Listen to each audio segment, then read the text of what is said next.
গল্পের সুর চ্যানেলে আমি রোমানা নূপুর এখন আপনাদের পড়ে শোনাব শৈলজা নন্দ মুখোপাধ্যায়ের লিখে একটি গল্প কাঙালি ভোজন। লোকের বাড়িতে মুড়ি ভাজিয়া, ক্রিয়াকর্মে ভাত রাঁধিয়া এবং পৈতা কাটিয়া মায়ে ঝিয়ে কোনো রকমে দিন চালায় বটে, কিন্তু দিন তাহাদের ভালো করিয়া চলে না। মা এবং মেয়ে দুজনেই বিধবা, কাজে একবেলা আহার বিধাতা তাহাদের উঠাইয়া দিয়াছেন, সাপে বর হইয়াছে। কিন্তু প্রসন্নময়ের কন্যা আন্নাকালীর 7-8 বছরের একটা মেয়ে আছে, নাম ডাবি। এখনও তাহার বিবাহ হয় নাই, সুতরাং বিধবা হইবার দেরি আছে। সংসারে দুঃখ দৈন্য সত্ত্বেও রাত্রে গরম ভাত খাইবার জন্য মেয়েটা মাঝে মাঝে বায়না ধরে। কোনো দিন বা নিরুপায় হইয়া রাঁধিয়া দিতে হয়, আবার কোনো কোনো দিন আন্নাকালী মেয়ের পিঠে সজোরে গোটা কতক চড় বসাইয়া দিয়া বলে, হ্যাঁ তো লোকের ছেলে মেয়ে মরে, তবু এ আবাগির মরণ হয় না কেন তাই ভাবি। সেদিন সকালে ডাবিকে সঙ্গে লইয়া প্রসন্ন মাঠ হইতে গোবর কুড়ায় আনিয়া বাহিরের দেওয়ালে ঘুঁটে দিতেছিল। এমন সময় আন্নাকালে আসিয়া বলিল, সাপুর যাস তো দেখ, কাপড়টা সেদ্ধ করে দেই। প্রসন্ন বলিল, কাপড়টা তো সেদ্ধ করবি মা, কিন্তু শোন। আন্নাকালে কাছে সরিয়া আসিতে মা কহিল, মেয়েকে যৌতুকের সময় কিছু তো দিতে হবে কালী, তার কি করি বল দেখি। কালী অত্যন্ত চিন্তিত হইয়া পড়িল। অবশেষে প্রসন্ন বলিল, কাঁসার সেই বড় থালাটা না হয় নিকুঞ্জর কাছে বন্ধক রেখে আয় মা। তাই দেখি বলিয়া কালী চলিয়া গেল। হাতে গোবর মাখিয়া প্রসন্ন সহসা অত্যন্ত অন্যমনস্ক হইয়া কে যেন ভাবিতে লাগিল। ডাবি এতক্ষণে সাপুরের জমিদার বাড়ির ভোজের কথাই ভাবিতেছিল। বলিল, আমিও তোর সঙ্গে যাব কর্তা। প্রসন্ন সচকিত হইয়া দেওয়ালের গায়ে খানিকটা গোবর ছুঁড়িয়া দিয়া বলিল, 2 কোষ রাস্তা হেঁটে যেতে হবে, পারবি? ডাবি আনন্দে ঘাড় নাড়িয়া বলিল, কেন পারব না কর্তা? সেই দেখ, আমলা ঝুড়ির মেলা দেখতে গেলাম, কই একবারও তো কোলে নিসনি। তবে? প্রসন্ন বলিল, দৌড়াত্তি করবি না তো? ডাবি ঘাড় নাড়িয়া বলিল, কিছুতেই না, তুই দেখে নিস। প্রসন্ন আবার বলিল, বাবুর আমাদের কে হয় জানিস ডাবি? সাগ্রহে ডাবি ঘাড় বাঁকাইয়া প্রশ্ন করিল, কে হয় কর্তা? জমিদার বাবু আমার বোনপো হয়, আমি তার মাসি হই। তাহলে আমার কে হয় কর্তা? তোর মামা হয়। বলবি, মামা বাবু আমায় একখানি শাড়ি দাও, বুঝলি? শাড়ির নাম শুনিয়া ডাবি আনন্দে অধীর হইয়া উঠিল। প্রসন্নময়ের কাছে সরিয়া আসিয়া বলিল, ওদের মন্টির মতো রাঙা শাড়ি নয় কর্তা, সেই এমনি এমনি পাড়। বলিয়া ডাবি তাহার গোবর মাখানো হাতের আঙুলগুলো নাড়িয়া প্রসন্নময়ীকে শাড়ির পাড়ের কারুকার্য বুঝাইয়া দিল। একটা দীর্ঘ নিঃশ্বাস ফেলিয়া প্রসন্ন কহিল, বেশ, তাই বলিস তোর মামাকে। অবশেষে তাহাই স্থির হইল। আহারাদির পর অপরাহ্ন বেলায় প্রসন্নময়ী ডাবিকে সঙ্গে লইয়া যাত্রার উদ্যোগ করিতেছিল। আন্নাকালী বলিল, ডাবিকে সঙ্গে কি জন্য নিলে মা? 24 ঘন্টা খাবো খাবো করে তোমায় জ্বালিয়ে মারবে। প্রসন্নময়ী সস্নেহে ডাবির মাথায় গায়ে হাত বুলাইয়া দিয়া বলিল, তা হোক বাছা, চলুক, মাছ মাংস সন্দেশ কত কি খেয়ে আসবে। ওর যেমন কপাল, রাড়ি বামনির ঘরে জন্মে তো ওসবের মুখ কোনো কালে দেখতে পায় না। আর ওর মামার কাছে যদি একখানা শাড়ি আনতে পারে তো ভালোই। যেও বাগড়ে এক প্রকার শব্দ উচ্চারণ করিয়া আন্নাকালী বলিল, মামার কপালে আগুন, তুমি শুধু বনপো বনপো করো মা, মাসি বলে কই একবার তত্ত্ব তালাশো তো করে না। আজ এই বিয়ে বাড়িতে বিনি নিমন্ত্রণ নেই তো চললে। প্রসন্ন কহিল, বড়লোকের সব কথা কি আর মনে থাকে বাছা? বলিয়া যৌতুকের টাকাটি কাপড়ের খুঁটে ভালো করিয়া বাঁধিতে বাঁধিতে বলিল, এই 1টি টাকা যেমন দেব তেমনই 10 টাকার জিনিস আনব। কি বল ডাবু? পাছে না যাওয়া হয় ভাবিয়া ডাবি প্রসন্নর একখানা হাত ধরিয়া টানিতে টানিতে বলিল, চল। প্রসন্ন তাহাকে লইয়া তাড়াতাড়ি রাস্তায় নামিয়া পড়িল। বিবাহ বাড়ির লোকজনের গোলমালে প্রথমে ডাবি এবং তাহার মাতামহী কোথায় যেন হারাইয়া গেল। ডাবিকে লইয়া প্রসন্নময়ী ইতিপূর্বে এই জমিদার বাড়িতে একবার কি একটা কার্য উপলক্ষে আসিয়াছিল, কিন্তু ডাবি তখন নিতান্ত ছোট, কাজে এখন আর তাহার সে কথা স্মরণ ছিল না। ডাবি যেখানে সেখানে ছুটিয়া বেড়াইতেছিল। প্রসন্ন তাহাকে একবার আড়ালে ডাকিয়া লইয়া গিয়া চুপি চুপি বলিল, অমন করে ছুটে বেড়াস না ডাবি, আমার কাজ ছাড়া হলে সময় চাটি খেতেও পাবি না। জমিদার বিমল চক্রবর্তী অত্যন্ত ব্যস্ত হইয়া ছুটোছুটি করিতেছিল। প্রসন্ন তাহার সঙ্গে দেখা করিবার সুযোগ পাইতেছিল না। সন্ধ্যার প্রারম্ভে গোলমাল ক্রমশ যেন আরও বাড়িতে লাগিল। চারিদিকে বড় বড় তীব্রোজ্জ্বল আলোকগুলো জ্বলিয়া উঠিল। উঠোনের উপর চাঁদোয়া খাটাইয়া তাহার নিচে কার্পেট বিছানো হইয়াছিল। সেইখানে কন্যা সম্প্রদায় হইবে। ভাঁড়ারের সম্মুখে বরযাত্রীদের আহারের জন্য পোলাও, মাংস ইত্যাদি রন্ধন হইতেছে। বাড়ির ভেতর আত্মীয় কুটুম্ব, দাস দাসী, পাড়াপড়শির হাঁক ডাক চিৎকারে সমস্ত বাড়িটা একেবারে মুখরিত হইয়া উঠিয়াছে। প্রসন্ন তাহার নাতনির হাত ধরিয়া বিমলকে খুঁজিয়া বেড়াইতেছিল। দেখিল একখানা গরদের ধুতি পরিয়া খালি গায়ে বিমল ভাঁড়ারের দরজায় দাঁড়াইয়া হুকা টানিতেছে।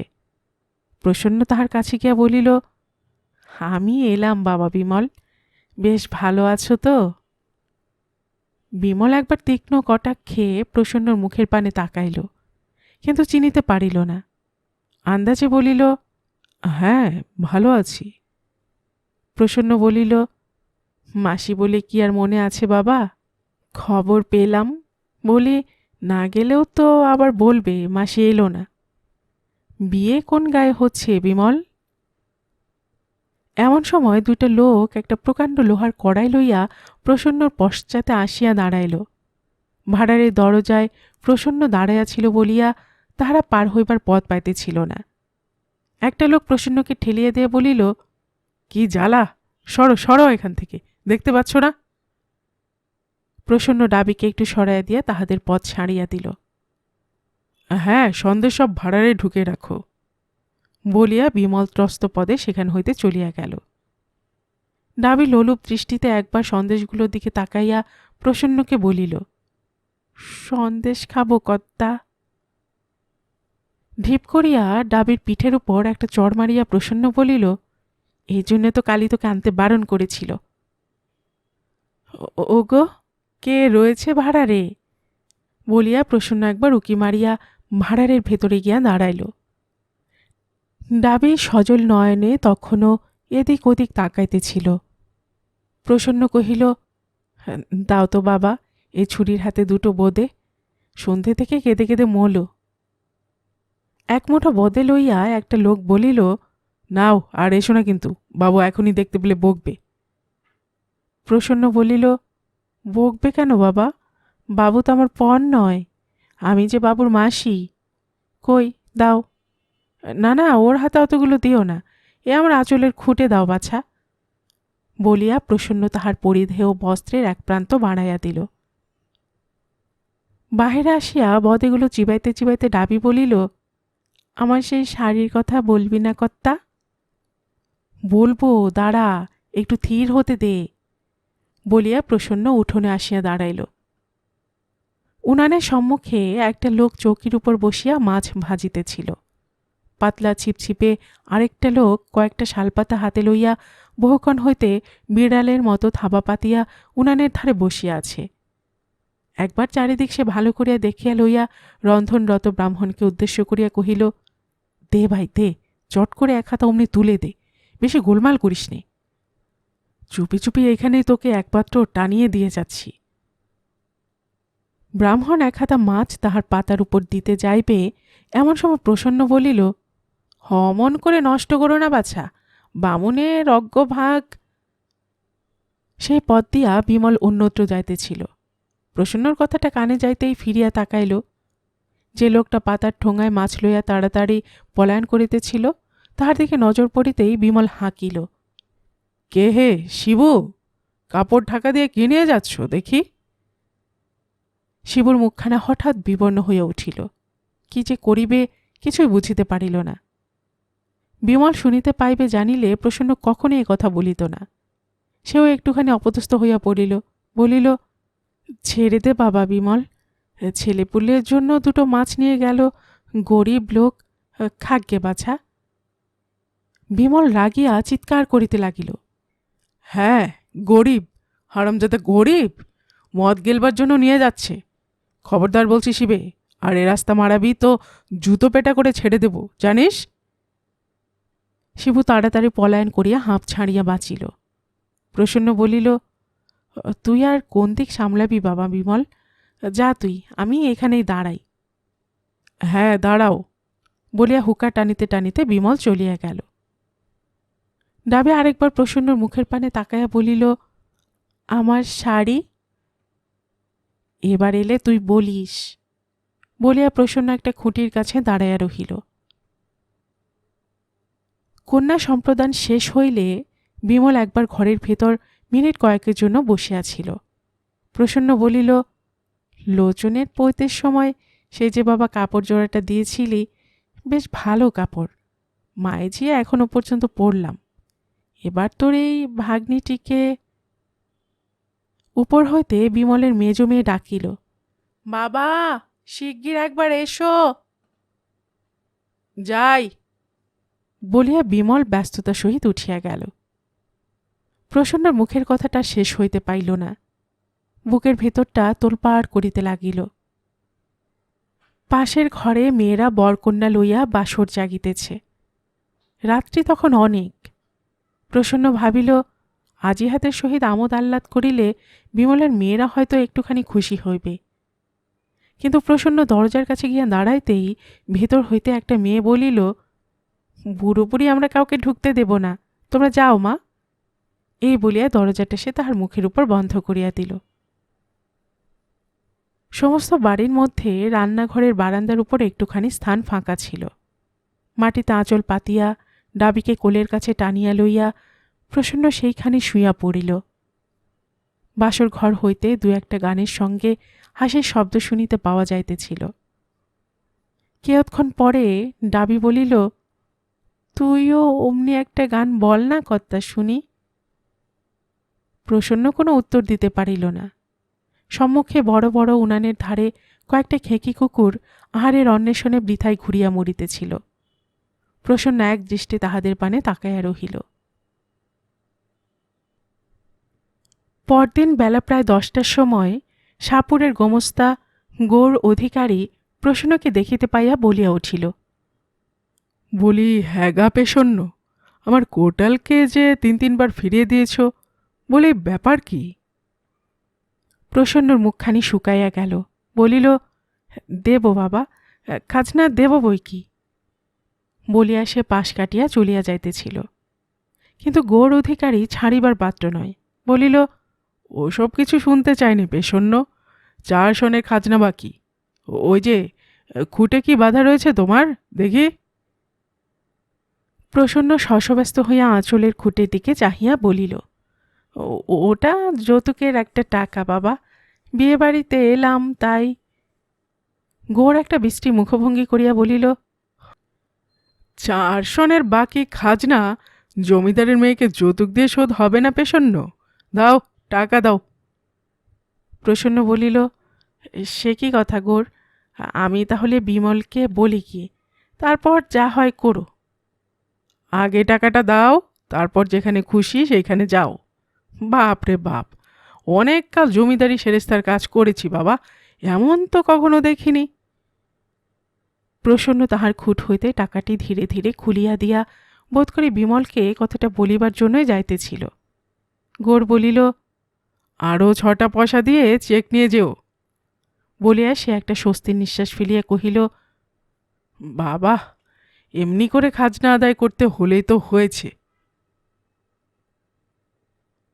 প্রসন্ন ভেতর বাড়িতে গিয়া দেখিল মেয়েদের মধ্যে ভয়ানক একটা গোলমাল চলিতেছে। ব্যাপার কি জানিবার জন্য কাছে গিয়া দাঁড়াইতেই বিমলের সেজ মেয়ে তাকে জিজ্ঞাসা করিল, হ্যাঁ গা, তুমি তো কাল বাসর ঘরে দরজায় অনেকক্ষণ ধরে দাঁড়িয়েছিলে, মেজদির মাথার একটা কাঁটা হারিয়েছে, দেখেছ? প্রসন্ন বলিল, না ভাই, আমি দেখলে কি আর হারায়? আমি পেলে তো তক্ষুনি ফিরিয়ে দিতুম দিদি।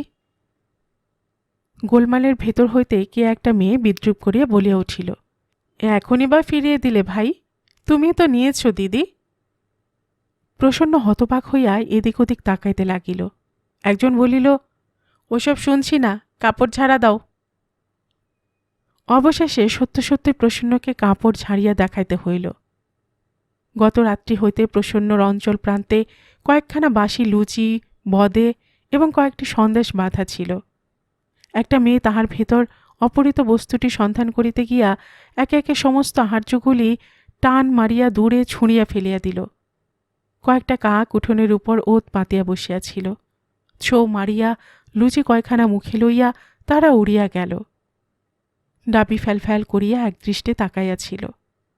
প্রসন্ন ধীরে ধীরে তাহার হাতখানি চাপিয়া ধরিয়া সেখান হইতে বাহির হইয়া আসিল এবং সেই মধ্যাহ্ন রৌদ্রতপ্ত পথের উপর দিয়া তাহাদের গ্রামের দিকে যাত্রা করিল।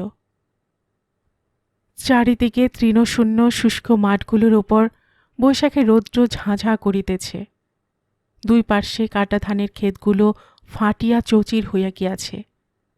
তাহার মধ্য দিয়া পায়ে চলা সরু পথের উপর হাঁটিতে হাঁটিতে তপ্ত ধুলায় তাদের পায়ের তলা পুড়িয়া যাইতেছিল। ডাবিয়া অনেক কথাই বলিতেছিল, কিন্তু প্রসন্নর মুখ দিয়া একটি কথা বাহির হইতেছিল না। প্রায় অর্ধেকটা পথ তাহারা চলিয়া আসিবার পর পথের ধারে একটা পুকুর দেখিয়া প্রসন্ন তাহাতেই নামিয়া পড়িল। শুষ্ক প্রায় পুষ্করিণীর খানিকটা পঙ্কিল জল অঞ্জলি ভরিয়া পান করিয়া প্রসন্ন ডাবির দিকে ফিরিয়া তাকাইতেই সে বলিয়া উঠিল, সন্দেশগুলো তুই কুড়িয়ে নিলি না কেন কর্তা?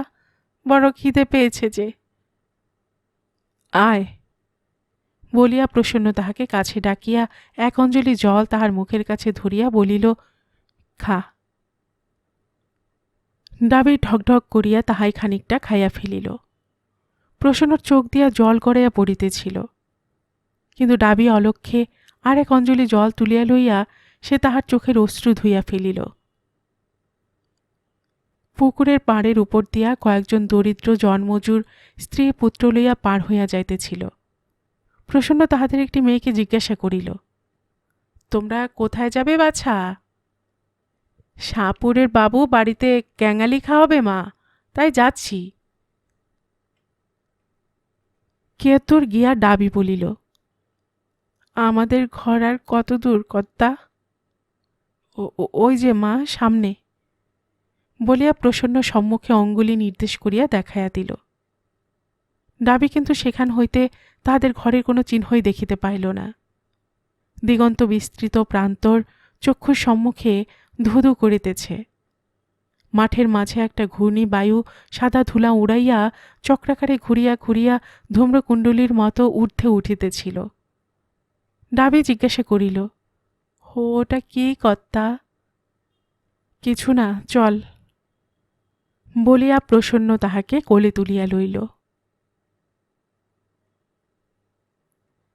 গল্পের সুর চ্যানেলে এতক্ষণ আপনারা শুনছিলেন শৈলজা নন্দ মুখোপাধ্যায়ের লেখে একটি ছোট গল্প কাঙালি ভোজন। আর গল্প পাঠে আমি আপনাদের সাথে ছিলাম রোমানা নুপুর।